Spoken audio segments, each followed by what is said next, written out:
I was brought up in a small Jewish community in Edinburgh in Scotland, and it was quite distant from the Jewish hub of London and the life in London. And yet the Holocaust was never far from our experiences, our consciousness as Jewish people, even growing up in a small community. We'd often learn about it in our Jewish youth groups. My parents would talk about it at home. My mother had come from German family. Her parents were German and had escaped just before the war. We would talk about relatives who had died in the Holocaust, who had gone to Auschwitz, who had gone to Dachau. I actually went to Freiburg when I was 15. There was a commemoration there of Jewish thinkers, and my great uncle Hans Joachim was a Jewish philosopher and writer, and his memory was being commemorated with others in Freiburg. He died in Auschwitz in 1944. But when I became a rabbi and a leader, something pushed me to want to learn about the suffering of others as well. I was inspired maybe by my great-grandfather Immanuel Meyersohn, who was a rabbi in Germany in the early 20th century in a town called Rastatt, and who I was told by his daughter, my great-auntie, that on Sundays he would go out into the hills around his town with the local parish minister. Others, caring about others, related to others, was important to him. And more recently, I studied a master's in conflict resolution in divided society.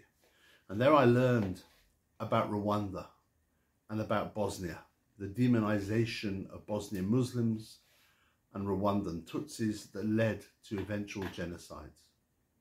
I realized that even though there was something deeply unique about the massive and industrial killing of the Jews of Europe at the hands of the Nazis, and I would think about the frenzied killing of the Jews of Hungary from 1944 that was only really saved by the end of the war. And yet at the same time, there are threads of connection that were laid to link to other genocides.